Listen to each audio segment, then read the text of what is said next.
প্ৰথমতে মই আজি এই পবিত্ৰ দিনটোত সকলোকে মই গণতন্ত্ৰ দিৱসৰ শুভেচ্ছা জ্ঞাপন কৰিছোঁ। আজি আমি চাপটগাম ৰয়েল একাডেমীৰ তৰফৰ পৰা সম্বৰ্ধনা আৰু বিদায়ী পৰ্ব অনুষ্ঠিত কৰিছোঁ।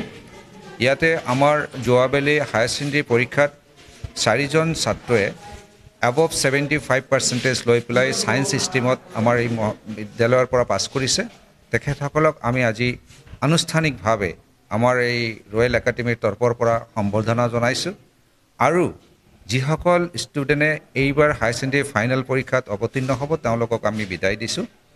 আমাৰ মূল উদ্দেশ্য হ'ল এই ছাত্ৰ ছাত্ৰীসকলক যাতে আমি ছায়েন্স ষ্ট্ৰীমত শিক্ষা দি পেলাই চাপটগামৰ নিচিনা পিছপৰা অঞ্চলৰ পৰা আমি সিহঁতক ছায়েন্স শিক্ষাৰ ক্ষেত্ৰত এষ্টাব্লিছ কৰিব পাৰোঁ বা ছায়েন্সৰ ক্ষেত্ৰত আগবঢ়াই লৈ যাব পাৰোঁ, সেইটো উদ্দেশ্য লৈ পেলাই আমি 2021 চনত ৰয়েল একাডেমী নামৰ এটা শিক্ষা প্ৰতিষ্ঠান আমি স্থাপন কৰিছোঁ আৰু আমি যথোপূৰ্ণাস্তি চেষ্টা কৰিম যে এই ৰিম'ট অঞ্চলত য'ত ছায়েন্সৰ কোনো ব্যৱস্থা নাই, য'ত কোনো বিজ্ঞান শিক্ষাৰ ব্যৱস্থা নাই, আমি যিমান পাৰোঁ আমি ইয়াত ব্যৱসায়িক মনোবৃত্তি নলৈ আমি সামাজিক কল্যাণৰ কাৰণে বা জনসাধাৰণৰ কল্যাণৰ কাৰণে ছাত্ৰ ছাত্ৰীসকলৰ মংগলৰ কাৰণে আমি এই প্ৰচেষ্টা চলাই যাম।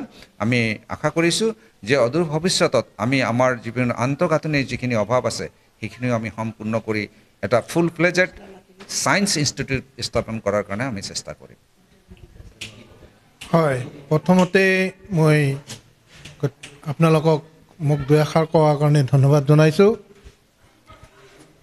আজি আমি সম্বৰ্ধনা অনুষ্ঠান আৰু বিদায় সভাৰ আয়োজন কৰিছোঁ। যিবিলাক ছাত্ৰ ছাত্ৰী 2023 চনত পৰীক্ষা দি সুনাম কঢ়িয়াই আনিছিল,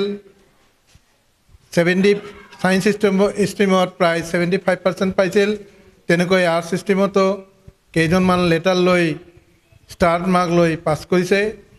তেওঁলোকক আনুষ্ঠানিকভাৱে আমি আজি সম্বৰ্ধনা জনাইছোঁ।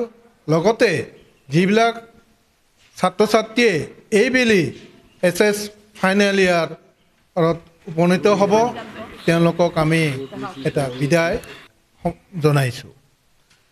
আমি এই অঞ্চলত এই শিক্ষা প্ৰতিষ্ঠান গঢ়াৰ এটাই উদ্দেশ্য যে আমি ছায়েন্স ষ্ট্ৰীম কেনেকৈ উন্নতি কৰিব পাৰিম, কেনেকৈ আৰু আগবঢ়াই লৈ যাব পাৰিম, কিয়নো ছায়েন্স বিভাগটো আমাৰ এই ওচৰে পাজৰে অঞ্চলত কতো নাই। সেইকাৰণে আমি চাপটগামত ছায়েন্স বিভাগটো খুলিছোঁ আৰু যাতে ভৱিষ্যত ইয়াৰ আমি আকৌ বহু দূৰলৈ আগুৱাই লৈ যাব পাৰোঁ, তাৰ কাৰণে আমি সদায় চেষ্টা কৰি থাকিম। আমাৰ ইতিমধ্যে ছায়েন্স আৰু আৰ্টছ দুটাই ইয়াত আছে, দুটা বিভাগে ইয়াত আছে, দুটা বিভাগৰে ছাত্ৰ ছাত্ৰী আছে। এইবেলি আমাৰ মুঠ ছাত্ৰ ছাত্ৰী 50জন আছে।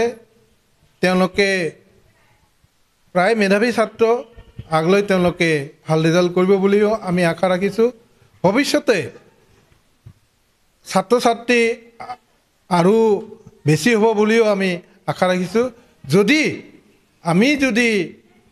ভাল শিক্ষাদান দিব পাৰোঁ, গোটেইখিনি ছাত্ৰ ছাত্ৰীক ফেচিলিটি দিব পাৰোঁ, তেতিয়াহ'লে হয়তো আগলৈ ভাল ৰিজাল্ট হ'ব আৰু আমাৰ এই শিক্ষা প্ৰতিষ্ঠানৰ উন্নতিও হ'ব। লেবৰেটৰীৰ সা সুবিধা গোটেইখিনি আছে। আমি আমাৰ যিখিনি ছায়েন্স ডিপাৰ্টমেণ্টৰ যিখিনি লাগে, বায়'লজি, কেমেষ্ট্ৰি, ফিজিক্স, আমি গোটেইখিনি ব্যৱস্থা ইয়াত কৰিছোঁ। হয়তো আমি যিখিনি ব্যৱস্থা কৰিছোঁ ওচৰে পাজৰে হয়তো তেনেকুৱা ব্যৱস্থা নাই, হয়তো আমি যিখিনি জানো আমি গোটেইখিনি ভাল ব্যৱস্থা ইয়াত লেবৰেটৰীৰ কাৰণে কৰিছোঁ। আৰু ইয়াত আমাৰ যিখিনি লেবৰেটৰীৰ কাৰণে প্ৰেক্টিকেলৰ ব্যৱস্থা আছে সেইটো ইয়াত হৈ আছে। 2021 চনৰ পৰা মই এই বিদ্যালয়ত আহি পেলাই মই প্ৰিন্সিপাল পোষ্টত কাম কৰি আছোঁ। মোৰ একমাত্ৰ উদ্দেশ্য আছিল যে চাপটগামৰ নিচিনা এটা পিছপৰা অঞ্চলত ছায়েন্স ফেকাল্টি নাই, ছায়েন্সৰ কোনো ধৰণৰ তেনেকুৱা পঢ়া শুনা কৰাৰ কাৰণে ছাত্ৰ ছাত্ৰীসকলে বাহিৰত যাব লাগে। সেইকাৰণে আমি ছাত্ৰ ছাত্ৰীসকলক সুবিধা দিয়াৰ কাৰণে মই একচুৱেলি ইয়াতে আহি এই পোষ্টটো কাম কৰি আছোঁ।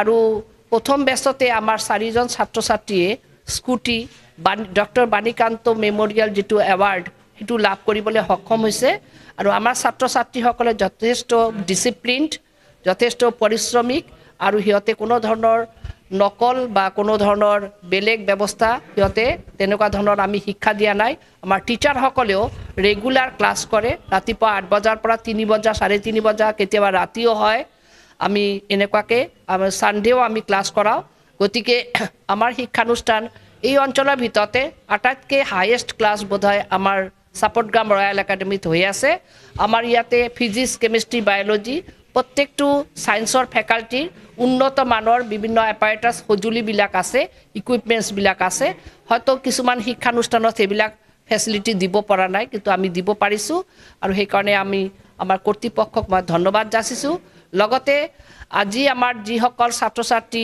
বিদায় বা ফেয়াৰৱেল জনোৱা হ'ল সিহঁতকো আমি আশীৰ্বাদ দিছোঁ আৰু আজি গণৰাজ্য দিৱস সকলোকে মই সুস্থ নাগৰিক লগতে সুস্থ হওক সুস্থ থাকক আৰু আমাৰ ভিতৰতে ভাতৃত্ব বন্ধনে যাতে আমি বান্ধ খাই থাকিব পাৰোঁ এইখিনি কৈ মই মোৰ বক্তব্য সামৰি মাৰিছোঁ ধন্যবাদ